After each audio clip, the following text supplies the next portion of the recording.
स्वागत आहे तुमचं आमच्या जीवन एक रंगमंच या चॅनलवर। मित्रांनो, आज आपण थोडंसं ॲटिट्यूड बद्दल बोलूया। यशाची शिडी तुम्ही तेव्हा चढू शकता जेव्हा तुमचा ॲटिट्यूड काहीतरी हटके असेल, काहीतरी युनिक असेल तुमचा ॲटिट्यूड। एक गोष्ट लक्षात घ्या मित्रांनो, तुम्ही स्वतःसाठी जगायला तेव्हा सुरुवात करता जेव्हा तुम्ही स्वतःला प्रूफ करणं सोडून देतात। तुम्ही लोकांना स्वतःच्या अस्तित्वाची जाणीव करून देणं सोडून देतात। तुम्ही वारंवार तुम्ही काय आहात हे जगाला सांगणं सोडून देतात, तेव्हा तुम्ही खऱ्या अर्थाने जगायला सुरुवात करतात। तुम्ही त्या गोष्टी करायला सुरुवात केली पाहिजे ज्या गोष्टी केल्याने तुमचा चेहरा आपोआप जगासमोर येईल आणि मग बघा, लोक तुम्हाला स्वतःच सर्च करायला सुरुवात करतील। ॲटिट्यूड हा वाघासारखा असला पाहिजे। वाघ स्वतःच्या ॲटिट्यूडमुळेच जंगलावर राज्य करतो। गरुड आपल्या ॲटिट्यूडमुळेच सर्वात उंच उडत असतो, उंच भरारी घेतो। गरुड कधीच कबुतरांच्या झुंडीमध्ये तुम्हाला उडताना दिसणार नाही, तो एकटाच उडत असतो। गर्दीत चालण्यापेक्षा एकटा चालणाराच उंच भरारी घेऊ शकतो, हा ॲटिट्यूड असावा माणसात। तर मित्रांनो, आपल्या ॲटिट्यूडमध्ये सर्वात पहिली आणि महत्त्वाची गोष्ट ही ठेवा, ग्रेटनेस। एक पक्षी होता, त्याच्या मालकाने त्याला नेहमी पिंजऱ्यामध्ये बंद ठेवलं होतं। पिंजऱ्याबाहेरील जग तर त्याला माहीतच नव्हतं, परंतु एक दिवस त्याच्या मालकाकडून तो पिंजरा उघडाच राहिला। बराच वेळ तो पक्षी त्या पिंजऱ्यातच राहिला, कारण त्याला पिंजऱ्याबाहेर पडणंच माहीत नव्हतं।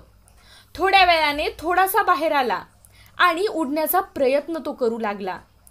सुरुवातीला तो पडला, परंतु त्याने पुन्हा पूर्ण जोर लावून उडण्याचा प्रयत्न केला आणि तो आकाशात स्वच्छंदी उडू लागला। त्याला खूप आनंद झाला, परंतु थोड्या वेळाने तो पुन्हा घाबरला, कारण त्याला पिंजऱ्याच्या बाहेरचं जग माहीतच नव्हतं।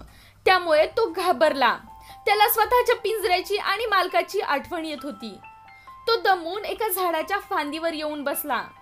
त्यावर अनेक पक्ष्यांची घरटी होती। तो आता स्वतःच्या पिंजऱ्याच्या आठवणीने रडू लागला।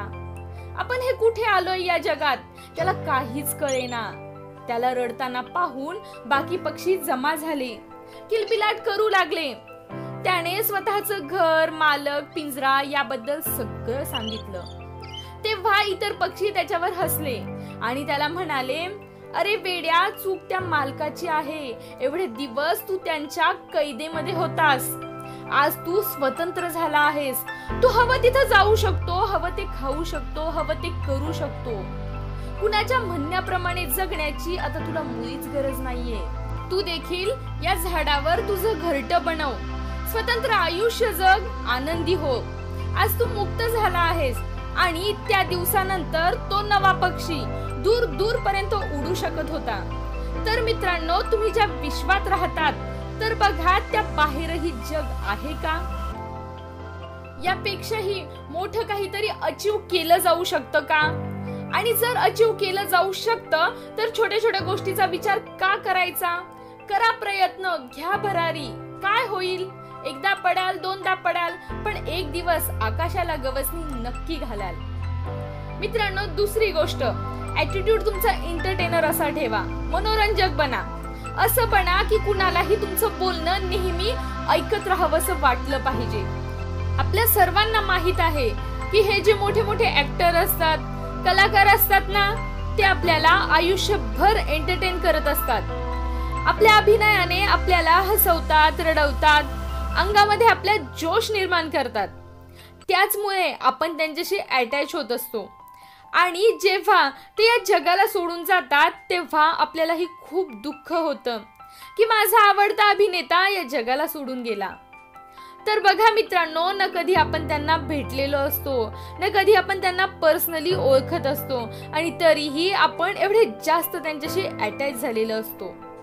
याचा अर्थ असा की तुमची प्रतिमा अशी असली पाहिजे की पडदा पडला तरी लोकांनी टाळ्या वाजवत राहिले पाहिजे। त्याचमुळे थोडंसं एंटरटेनर होणं खूप गरजेचं आहे। कृतिशील बना, इतरांसाठी काहीतरी करा, लोक तुम्हाला आपोआपच लक्षात ठेवतील। तिसरी गोष्ट अशी की मित्रांनो, सपोर्टिव्ह ॲटिट्यूड ठेवा। कधी कधी आपल्या आयुष्यामध्ये आपल्याला असं कुणीतरी भेटतं की जे तुम्हाला तुमचे स्वप्न पूर्ण करण्यासाठी अप्रोच करत असतं, तुम्हाला ते मोटिवेट करतात आणि तुमच्यासाठी एवढे प्रयत्न करतात की तुमच्या मार्गात येणाऱ्या अडचणी देखील दूर होतात। अशा व्यक्ती तुम्हाला नेहमी इन्स्पायर करत असतात आणि याच इन्स्पायर करणाऱ्या लोकांना आपण आपल्या आयुष्यात कधीच विसरू शकत नाही। तर मित्रांनो, तुमच्या बोलण्यात असा ॲटिट्यूड हवा की लोक तुमच्याकडून इन्स्पायर होतील, त्यांना दिशा मिळेल आणि अशा व्यक्तीला लोक कधीही विसरत नाही, नेहमी लक्षात ठेवतात।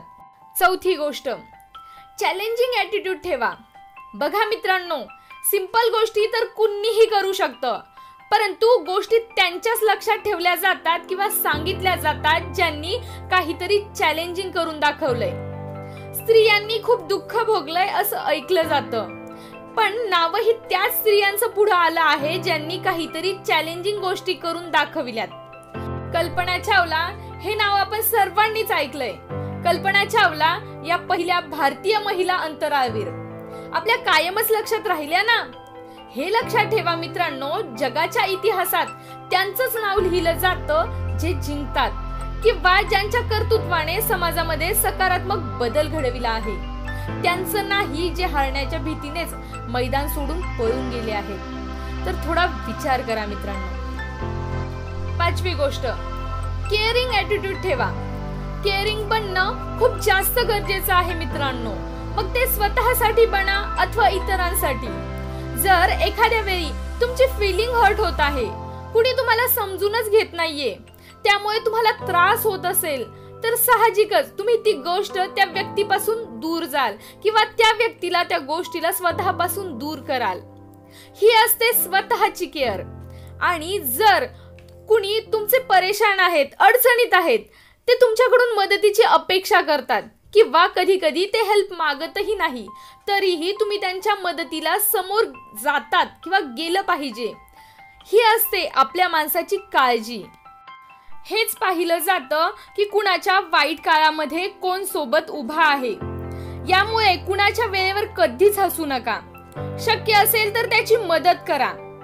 मला आशा आहे मित्रांनो, माझ्या या काही गोष्टींमुळे तुमचा ॲटिट्यूड तयार करायला नक्कीच मदत होईल। आजच्या व्हिडिओमध्ये एवढंच। पुन्हा भेटूया अशाच एका नवीन व्हिडिओ सोबत।